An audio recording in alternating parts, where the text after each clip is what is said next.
Hello everybody and welcome back to another episode of P.I.P, People in Property. Today with me I have special guest Dr. Daniel Moses, who is author of best-selling book Rent to Rent Made Easy and director of Property Wealth Estates. Daniel, thank you very much for joining us. How are you? Thank you so much, Adi, for having me on your podcast. Looking forward to a very, very, very interesting conversation. Yes, looking forward to it, bro. There will be indeed. Now, obviously, before we start getting deep into the sort of nuts and crannies of everything that you're sort of doing at the moment, tell us about how your journey began, because I know that obviously you've been in the space for, when I say a short space of time, it's been a few years, but it's not something that you've been doing for the last 10 or 15 years or so at all. Tell us how it sort of began for you. I mean, number one, I've been an entrepreneur for the last 22 years. Yeah. Setbacks actually propelled me into property. Okay. One of the setbacks was way back in 2015. I lost over £150,000 in my previous business. Okay. So I went through anxiety, depression, and all things wasn't looking great at all. I became an Uber driver. From an Uber driver, I became a delivery driver. From a delivery driver, I found property, and I just said, you know what, how can I get into it? It started from attending seminars, going to networking events, and eventually paying for coaches, mentors, people who were in property way back before myself. And that's exactly how I got started in property. Now, a lot of people might think, okay, how do you just get coaching and get into property? Now, at the time I got started in property, if you really look at the property space for someone like you who was a lettings managing company, getting into property was like rent to rent. So You rent a property, you rent it out again. But in your domain as an estate agent, that's actually a property management agency, if you really look at it. Yes. So for me, I got started by talking to people like yourself who were lettings agents, managing other people's property, and convincing you to allow me take on that property to either rent it out on a nightly basis, Booking.com, Airbnbs and all of that, or allow me to sublet that property on a room by room basis. HMO model. And as well as there are other different types of models where you can actually rent to a care company and all these different things.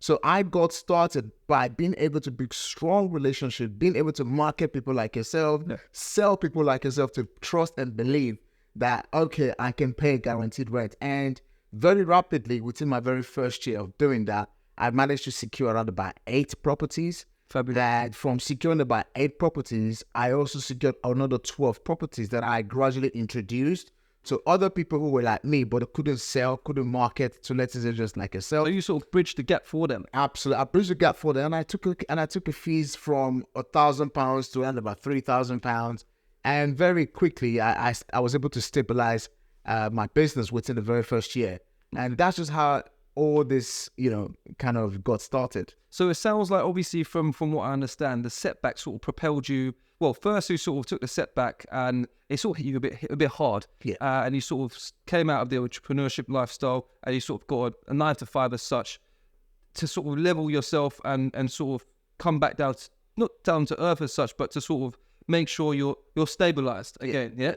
And then once you realized, again, 9 to 5 isn't for me, because you're an entrepreneur, that's in the back of your mind. Yeah. You was like, where's the next level? So rent to rent, as you said, is the easiest way to get into property. Yeah. Although we say it's the easiest way, it's not easy for people that are watching. It's easy in the sense that it's the cheapest way. You don't have to have £50,000, £100,000 saved. You can start with £5,000 roughly. Yes. But it's building the relationship that is key, which you obviously are very good at. You're a likable person. You can build the connections, and you do the networking, and by doing the networking, you're building the connections and doing the deals. Now, for people who maybe are sort of a little bit more shy, don't know what to do, obviously they can pick up your book, read it, and they get some more knowledge and information about it. But it sort of comes down to building the relationship. But again, if you don't have the know-how, you don't know. So for you re-educated yourself. Because I'm assuming the previous your businesses weren't in property, right? No, exactly. So you had to go back and re-educate yourself. I mean, if you really look at it, it's almost like you have to reinvent yourself at every given point in time. Number one, I actually believe that entrepreneurship are born. So, entrepreneurship is not something that you just go into and then you become that systematic entrepreneur. Yeah. It's something that has to be embedded inside of you. Right. When it's embedded inside of you, you always come out to being a creator, because you have to be thinking, what's the next move? If I make this next move, what happens the next one? You know, how does this move profit me? How does this move serve someone else? How does this move gives a value? Does that make sense to the next person who's thinking 10 steps ahead, really? So you're always thinking, 10 steps ahead, 20 steps ahead. You're very creative.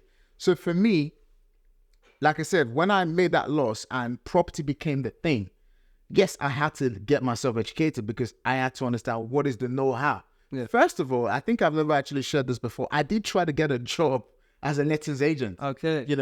I remember that time, Lotlo Thompson. Yeah. I actually went for an interview with Lotlo Thompson.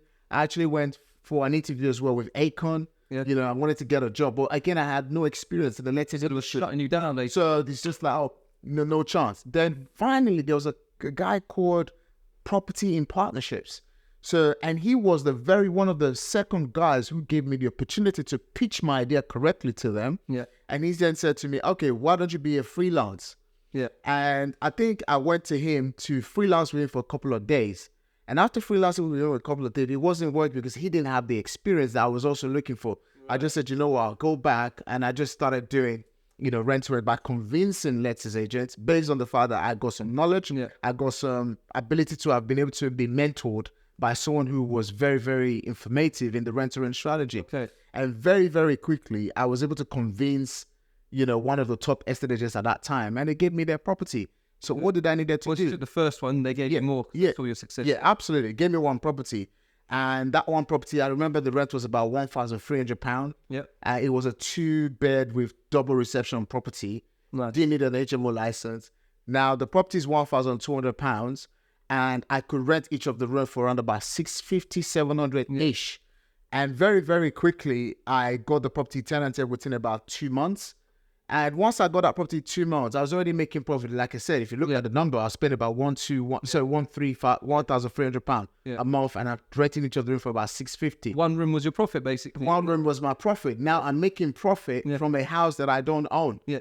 Very quickly, I'm taking on the second property, the third property, the fourth property, and the fifth, obviously not from one estate agent. No. Because once the first one worked, it meant that the second one will work. Yes. But there was a lot of setbacks in this process because I never done it before. I remember my wife even asking me, you're taking on a property, you're going to pay £1,300 rent. Yeah. Right? If you're going to pay £1,300 rent, we already have a house that we paid mortgage and month in, month out. How are we going to combine both? There was a fear there. Yeah. But I had to overcome that challenge. I had to overcome that fear. Mm-hmm. Now, once I took on that first property, and that was running really well, like I said, took on property number 2, property number 3. One thing that matters to me was building relationship. So every single lettings agent that maybe was not very, they didn't have like a chain of offices here and there. So for example, your independent company. Independents, yeah. So for example, the independent lettings agents, what I was going to do very quickly is build relationship with the directors. Yeah. And because I was already an entrepreneur and I had already grown, I had already grown businesses that obviously lost £150,000, they could automatically see, okay, this guy's talking to us. You had a flair about it. It's not a newbie. No. Does that make sense? So that did really come across really, really well because we conversated at that level. Yeah.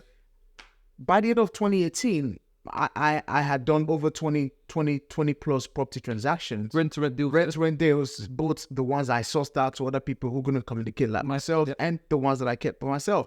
And then that then allowed me to quit my job at that time as an Uber driver. Okay. And then 2019, I just went full blast. Oh, brilliant. So basically, you built the property portfolio, your rent-to-rent portfolio, to subsidize your income, to allow you to then build on the brand that you've been building over the last 5-6 years now, isn't it? Yes, absolutely. Okay. So once you sort of sussed that market, you obviously wrote a book about it. Yeah. Yeah.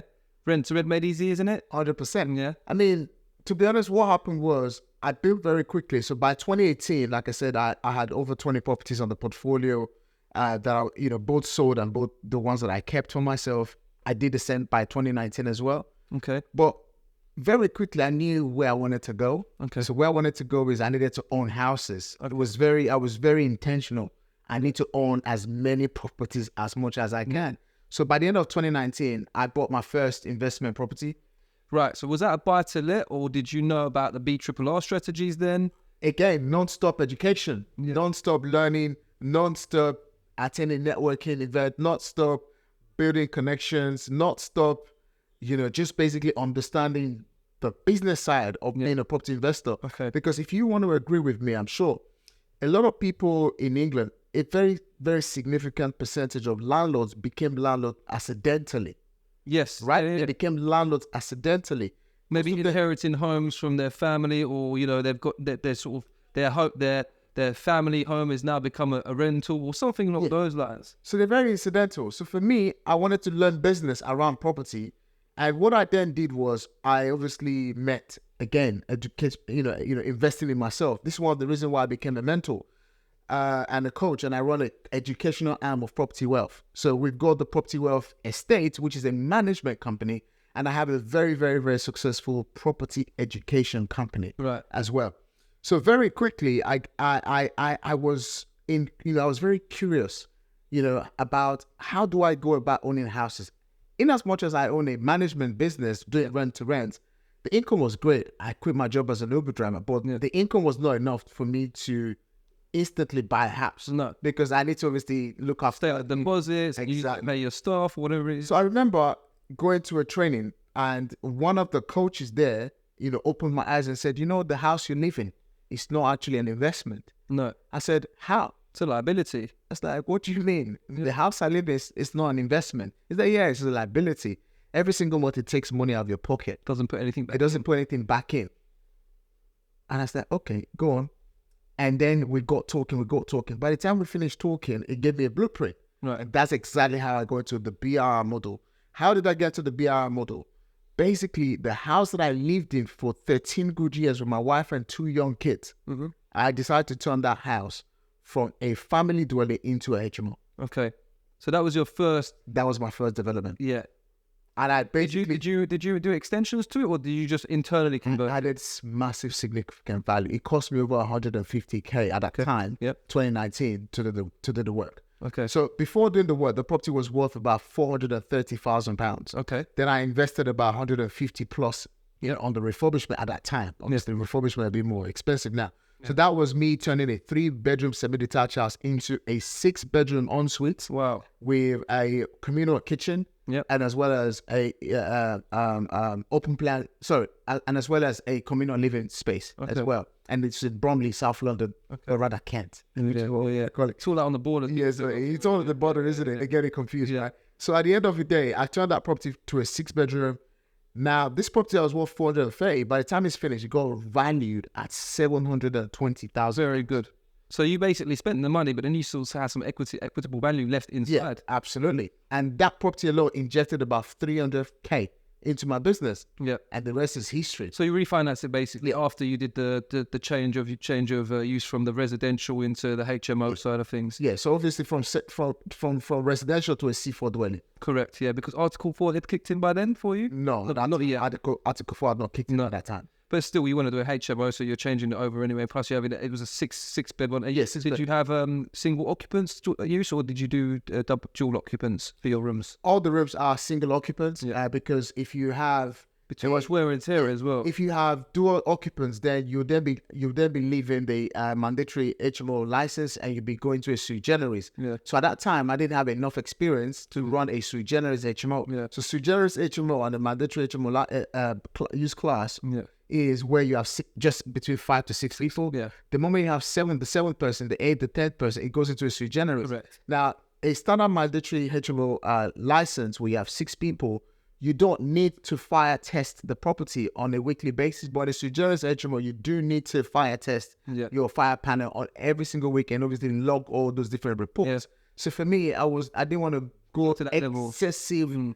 It's funny because we have to test our alarms here every week. Exactly. And it's not even a HMO, obviously it's an office space. So you see me pressing the fire alarm every week, jotting it down. One of the team will be doing it. Exactly. So no, that's fabulous. So obviously it sounds like, and I'd say that was your turning point in your property career, if you like. It was a massive, massive, massive turning point in my career. The reason why it was a massive, massive, massive point in my career was it opened me to a lot of things, because at that time I started documenting everything I was doing.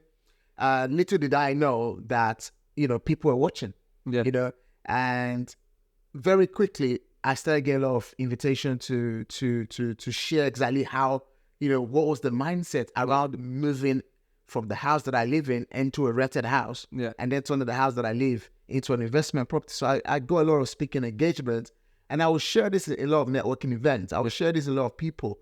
And very quickly, I discovered the use of OPM, other people's money. Yes. So towards the end of 2019, I started learning how to raise money. And by 2020, during the lockdown, I had bought 3 other properties using none of my own money at all. Right. Because now I learned the skill on how to raise money from other people, Yes. Seeking investors who had money but did not know what to do with that money. And again, it was lockdown in 2020. Yeah. 2020, everybody was fearful. Yes. Besides, a lot of people took bounce back loan and they didn't know what to do with that money as well. So a lot of them took it, didn't know what to do. So I said, okay, if you're taking that money, why don't you loan it to me? Yeah. So few people, I can remember a particular case where I know someone who took bounce back loan, and they basically loaned me that money. Okay. And eventually I gave them a great percentage of return. I've paid that money back now. Right. So you didn't actually JV with them. You said to them, I'll give you the money and I'm going to give you, I don't know, for example, 10% on top of your money back within a 12-month period, for example. Yeah. So at that time, there was money that, people borrowed me money. And again, people had credit cards. I had this particular case where this particular investor had about £30,000 on their credit card. Didn't know what to do with the credit card. Yeah. Came through, we kind of had a chat. The credit card interest was going to be £3,000 by the end of, the term that I would need it for. And I did a calculation, we did a strategy, and I said, okay, I'll pay you double this. Yeah. And that's not being paid back as well. So they ended up using the credit card to pay for my materials for refurbishment. Yeah. They paid their interest on the credit card, and plus they ended up, got a little bit. So that's where it comes in though, a win-win though, isn't it? Because you're winning because you're getting the result that you need from the project that you're doing. They're winning because they're putting their money to use at a sort of maybe a low risk because you're experienced in doing what you're doing, and they're making some money back. Yeah. So you're creating a win-win for them, a win-win for you, and everyone's happy. Yeah. And that's how you sort of grow. So it's not just about educating yourself, it's about helping others. So which you're doing and what you're doing, obviously you're educating people at the same time as helping them grow financially. And if they then want, they can see what you're doing, they can then go and implement it themselves because you've shown them the blueprint of what to do. Absolutely. And I think one of the things for me, during looking back in my journey, I think one of the pivotal points of my journey was I did not have money. In fact, I still say to today, at every given point in time, I've never had that lump sum of cash sitting in the bank account to acquire what I acquired to today. I never had a lump sum of cash sitting down to acquire assets. Yeah. Now, I studied this really well in America. America is a system where the American business system, is where a lot of entrepreneurs learn how to utilize debt a lot. Yes. Now, we're very negative about debt in the UK. Well, a lot of people are, but I think they don't realize that there's good debt and there's bad debt. That's why. Well, I think a lot of people still agree that there is good debt and bad debt, but a lot of people are very fearful. Of course. You'd never make money from the point of fear. And again, never be afraid to fail. Yeah, definitely. Failure is a good thing. So, but yeah, because there's lessons. Yeah, because we said this just before we started. It's not a failure if you pick yourself up and you keep going and you learn from it. It's only a failure if you fail and then you stop there and you don't do anything with that failure because you're not learning from it. Absolutely. All right, you might make a similar mistake in the future, but it's highly unlikely that you will make that same mistake because we should have learned from it. But even if you do, you got to pick yourself up and go again. Yeah, I mean, and again, so there's something a lot of people, especially a lot of people in the UK here. Obviously, I keep using a lot of people in the UK because I wasn't born here. I always see myself as a Nigerian, regardless of my status. Yeah. And I'm proud at any given point in time to say I'm a Nigerian. I wasn't born here. I wasn't raised here. I came here 20 years ago. So for me, the system here is so much in favor of entrepreneurs. People are looking to get into property, do business and do, X, Y, Z. But sometimes because we're very negative on how we see money, sometimes we think we have to have a leap of cash, so much money to get into property, Yeah. But actually, that's incorrect. The truth is, a lot of people get credit cards. I'm sure right now, if I ask you if you got a credit card, you probably got an Amex without a limit. You know what, bro? I'm one of the few people that doesn't actually have a credit card. It's funny because I built my credit sort of a different way. So I bought my first property, it was about 12, 13 years ago now. Wow. So and that's what sort of helped me on my journey, because at the time, because I didn't have credit, I had mobile phone and stuff like that, but I didn't have any credit because nobody had told me back then, you need to have credit card to build credit. I didn't know any of this. And I was just a lettings negotiator working for a company, and I hadn't spoken to the brokers or anything like that. And then when I did speak to them, it was like, well, I've got a little bit of money here now. I want to invest it, but well, now I'm going to wait another 12 months to get a credit card to then build my credit. So what I ended up doing, I had to sort of make the sacrifice. Instead of putting 10% down on my first property, I put 15% down as a deposit. But again, I sort of did it a bit of a tricky way. I sort of got a residential mortgage. I spent 6 months doing it up because I bought a property that needed works. And a residential, they don't mind because you're going to move into it, so you can do the works as you move into it. Obviously, they know that your income is going to pay for the mortgage. But 6 months' time, what I did was, obviously, being that I was an estate agent, I was speaking to the brokers, I was speaking to my colleagues and that, and they basically gave me the idea.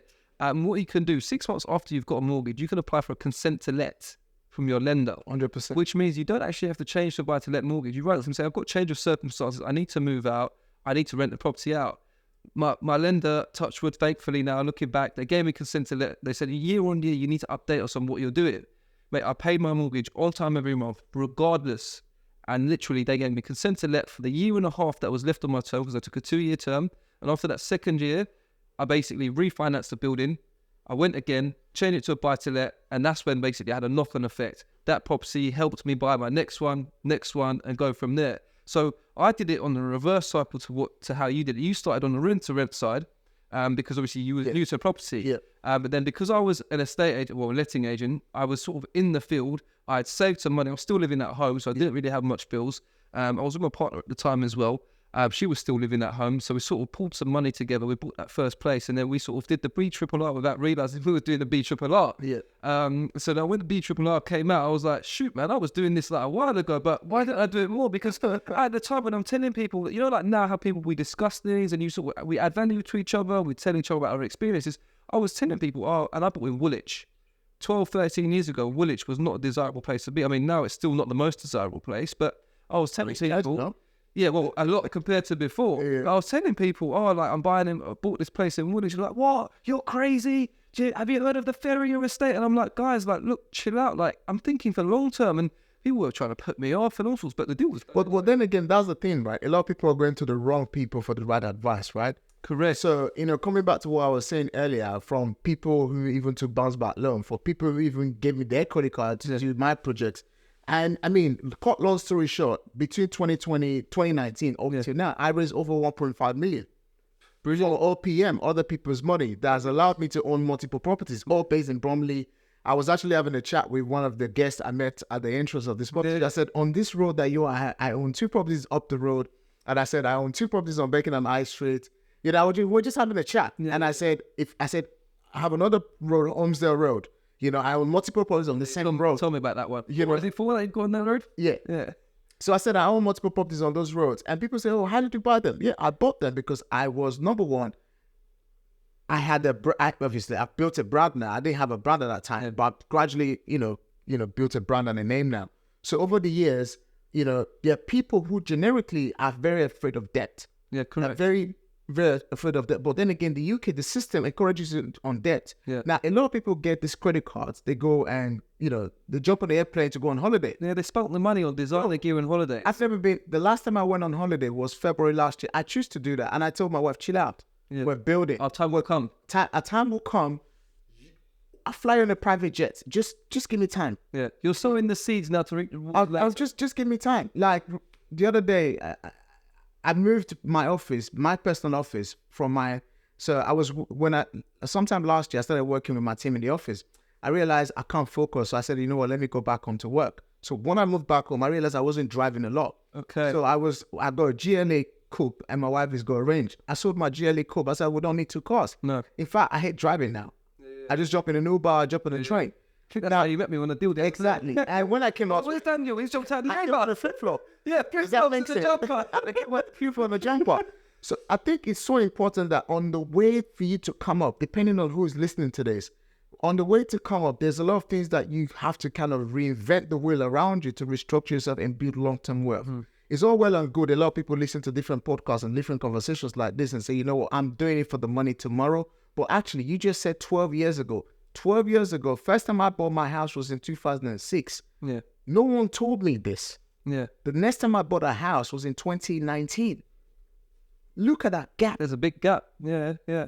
And that's the reason why people are staying poor. The reason why people are staying poor is there is no gap, there is no information out there that people can actually, can access. Obviously, times have changed now. Definitely. Then again, when people watched conversations like this, oh, good for you. No, actually, not good for you. We're sharing It's good for everybody. So it's good for everybody. And we're not bragging. Look at you and I, right? The reason why you and I even sitting down here was, what? Was it 2019? We just encounter each other. That was for your students. And that was for one of my students. And I was the guarantor. Yeah. We came to our office down the road. And I was the guarantor. And we built that relationship. Yeah. 2019 till now, you and I still talking like that. What's going on? What's going on? The other is like, oh, Dan, I bought this property. Can you come and take it? So at the end of the day, it's about relationship, awareness, Yeah. self-development, building your circle, and never going to the wrong person for the right advice. And that's what held us back in the past, though, I think, because we were like being held back without knowing. We're being held back because people that don't have the right information are feeding us with this negativity. Yeah. Now, if I had the right people around me back then, I'd probably have 3 or 4 of those units because I would have done the BRRR not in 2 years, but in 6 months. When I was asking for the consent, I probably have done a further advance, go again, and have more. Yeah. But again, that's hindsight. You look back, you say, you know what? I can learn from that now because instead of going to tell my friend Billy and Bob about this, I can go and I can speak to Daniel, I can speak to Denzel, I can speak to Ed, I can speak to all these different people, and who are like-minded. I mean, look, push us to excel. I mean, look at right now. A lot of people are dwelling on the interest rate. Yeah, yeah. Oh, the interest rate is so high. It's so high. Yes, it just means a specific type of tenant class. Correct. It's not going to work for your property investment strategy. Exactly. So you're not going to buy a house in Bromley for 450 and your mortgage is £2,500 to £3,000. And you're going to go right to a family for £2,500. It's going to cost you money. But this is where you need to now understand HMOs. Exactly. Right? This is where you need to now understand care homes. This is where you now need to service accommodation. And the change all the strategy. You just change. You adapt. You change. The thing is, there will never be a perfect time in property. No. There's one house I bought for £470,000 in Bromley. I bought it for £470,000. Yeah. When I look backwards to that house, 25 years ago, it was sold for £60,000. Yeah. There's another one that I bought for £450,000. About in 1993, that property was sold for less than 50 grand. Bro, that property that I was telling you about in Woolwich that I bought when I bought it that many years ago, I paid 145 grand for a ground floor Victorian conversion, share of freehold with a garden. You are not going to find anything. It's like almost 2.5, 3x its money. Yeah. Like you're not going to find that thing again. We're not going to find those deals, but it means, like you said, we've got to adapt. We have to change. Yeah. So we change when we adapt, we can grow still. Forget about the interest rate being 5-6%. You now got to look at, like we said, service accommodation side, the HMO side, because you can make 12-15% returns on that, sometimes even more. And the thing is, let's face it, if you have £100,000 in your bank account right now, you're not even making 6% in the first place, right? Be lucky to make 1%. So what you need to do is do enough due diligence on someone. Find someone who knows what they are doing. Yeah, definitely. And find a way to either collaborate with them, joint venture with them, or find a way to loan them that money. Yep. And then you get a great return on investment so you can build up yourself. And that's just what it's all about. There's so much ways to make so much money right now in property. But then again, it goes back to who do you know, who know who. And part of the reason why I wrote my first book, my first book, Rent to Rent Made Easy, for those who are looking for information, how can you get started in it? And I just wrote the second book as well. It's called The Test. It's out on July the 14th. So it's just about helping people really know that there are real people doing these things, and you too can do the same for yourself. Definitely. Well, Dan, it's been great having you on the show. We've kept it sort of like quick and concise. Yes. It's been to the point. And to everybody that's watching, I'm sure you may have some questions for Dan. I'm going to plug all his information down below. Plug hopefully the link to his book as well, if he can provide us with that, so that you can go and start purchasing his book. Or, even if I plug his Instagram, his business and stuff, you can then go and follow him and join even his property wealth education courses. So, Dan, thank you very much for coming. Guys, thank you. Pleasure. Thank you for watching, guys. Don't forget to like, comment, and subscribe so you can be updated on all the next episodes we have.